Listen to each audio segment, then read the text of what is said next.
বয়স যখন তার 12, তখন নয়নের কঠিন জ্বর হলো। সুরমা দেবী চিকিৎসার জন্য টাকা দিতে অস্বীকার করলেন, বললেন, অবগা ছেলে বাঁচলে বাঁচবে, মরলে মরবে। হ্যালো প্রিয় বন্ধুরা, আজকের গল্পের নাম অনাথ মেয়ের ভাগ্য। এক শীতের সকালে 8 বছরের অরুন্ধতী যখন প্রথমবার জানল যে সে আর তার ছোট ভাই নয়ন অনাথ, তখন তার ছোট্ট পৃথিবীটা কেঁপে উঠেছিল। বাবা মা এক সড়ক দুর্ঘটনায় মারা গেছেন। তাদের একমাত্র আশ্রয় হলো দূরের এক আত্মীয়। তারা হলেন পিসিমা ও পিসিমশাইয়ের বাড়ি।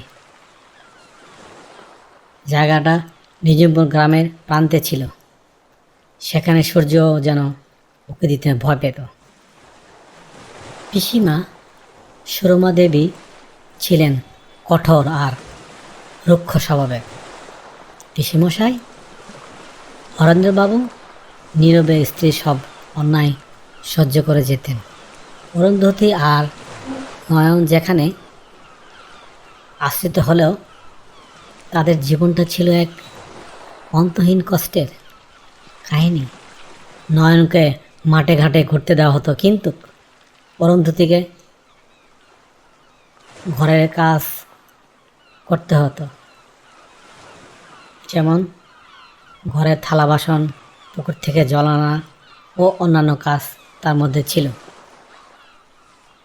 অরুন্ধতী অসম্ভব মেধাবী ছিল। তার মন পড়ে থাকতো পাঠশালায়, কিন্তু সে তার সুযোগ জোটেনি। সুরমা দেবীর সাপ কথা, এরা কাজের লোক, এদের আর লেখাপড়া দিয়ে কি হবে। তবুও রাতের বেলা সবাই যখন ঘুমিয়ে থাকতো, অরুন্ধতী সেই সুযোগ নিয়ে লুকিয়ে লুকিয়ে পুরানো খবরের কাগজ আর পিসিমশাইয়ের ফেলে দেওয়া হিসাবের খাতা নিয়ে বসত। লণ্ঠনের অল্প আলোতে সে অক্ষরগুলোর মধ্যে তার স্বাধীনতার পথ খুঁজে বেড়াত। বয়স যখন তার 12, তখন নয়নের কঠিন জ্বর হলো। সুরমা দেবী চিকিৎসার জন্য টাকা দিতে অস্বীকার করলেন, বললেন, অবগা ছেলে বাঁচলে বাঁচবে, মরলে মরবে, যেটা ভাগ্যে আছে সেটাই হবে। অরুন্ধতী সেই দিন প্রথমবারের মতো বিদ্রোহ করল। সে তার মায়া দেওয়া শেষ স্মৃতি, একটি পুরানো রূপোর চুড়ি নিয়ে রাতের অন্ধকার ছুটল পাশের এক শহরে। চুড়ি বিক্রি করে সে নয়নের চিকিৎসার ব্যবস্থা করল। নয়ন সুস্থ হয়ে উঠল, কিন্তু সুরমা দেবী জানতে পারে তাকে অমানবিক শাস্তি দিলেন। সে রাতে অরুন্ধতী কঠিন সিদ্ধান্ত নিল। সে আর তার ভাইকে নিয়ে স্বাধীনতা সংগ্রামে এই গ্রাম ছেড়ে চলে যাবে। কিন্তু তার ভাগ্য যেন অন্য কিছু লিখে রেখেছিল।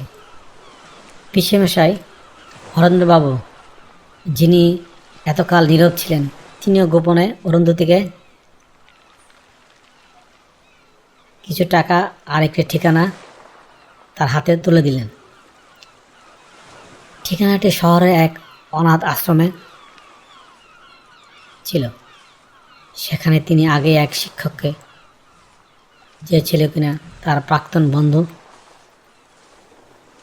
তাকে বলে রেখেছিলেন।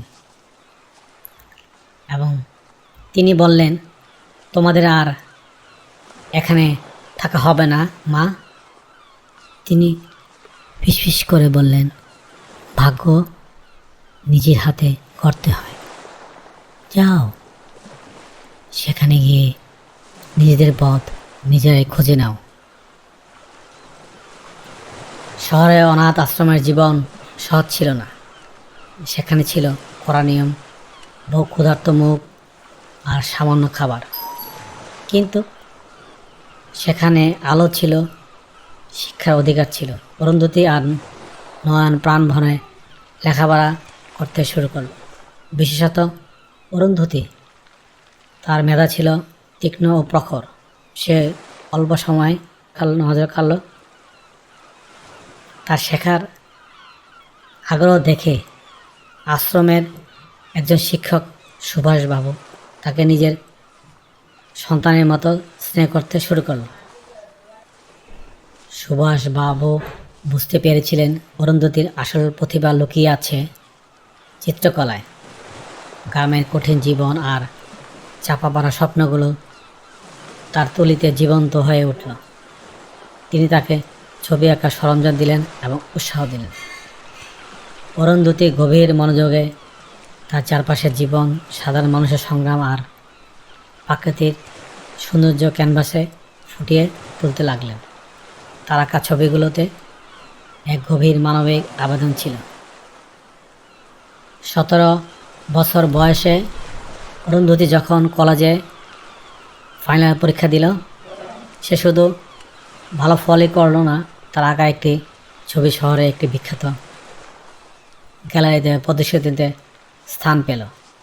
ছবির নাম ছিল পাথরে ভেদ করে ছাই।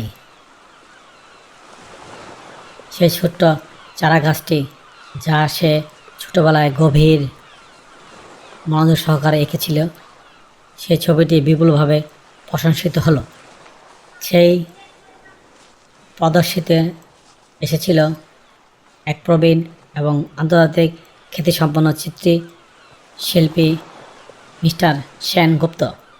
তিনি অরুন্ধতীর ছবিতে অদম্য জীবনশক্তি ও ব্যতিক্রমধর্মী প্রতিভা দেখতে পেলেন। তিনি অরুন্ধতীকে নিজের ছাত্রী হিসাবে গ্রহণ করলেন এবং তাকে বিদেশে উচ্চশিক্ষা লাভের সুযোগ করে দিলেন। অরুন্ধতী সে সুযোগ লুফে নিল। নয়নও ততদিনে নিজের পায়ে দাঁড়িয়ে আছে। বিদেশে গিয়ে অরুন্ধতী তার শিল্পের মাধ্যমে শুধু খ্যাতি অর্জন করল না, সে তার ভাগ্যকেও পরিবর্তন করল। সে ভুলে যায়নি তার কষ্টের দিনগুলো। শিক্ষা শেষ করে দেশে ফিরে এসে অরুন্ধতী আবার সেই গ্রামে ফিরে গেল, যেখানে সে একসময় নির্যাতিত হয়েছিল। তবে এবার সে আর আশ্রিত নয়, সে একজন সফল শিল্পী। সে সেখানে একটি আর্ট স্কুল প্রতিষ্ঠা করল, যার নাম দিল আশার আলো। সেই স্কুলের লক্ষ্য হলো গ্রামের গরিব ও অনাথ শিশুদের মধ্যে লুকিয়ে থাকা সত্য প্রতিভাগুলোকে বের করে নিয়ে আসা। অরুন্ধতী প্রমাণ করল, ভাগ্য শুধু জন্মসূত্রে পাওয়া কোনো সম্পদ নয়, বরং স্বপ্ন দেখা, কঠোর পরিশ্রম করা এবং সুযোগকে কাজে লাগানোর সাহসই হলো তার আসল সাফল্যের চাবিকাঠি। অনাথ হওয়াটা তার জীবনকে কঠোর এবং কঠিন করেছিল, কিন্তু তার নিয়তিকে নির্ধারণ করেনি। তার নিয়তি ছিল নিজের হাতে তৈরি করা এক উজ্জ্বল ভবিষ্যৎ। হ্যালো বন্ধুরা, আজকের গল্পটি তোমাদের কেমন লাগলো কমেন্টসের মাধ্যমে নিচে জানিও। আবারও দেখা হবে অন্য কোনো গল্পে। Thank you for watching. Please subscribe.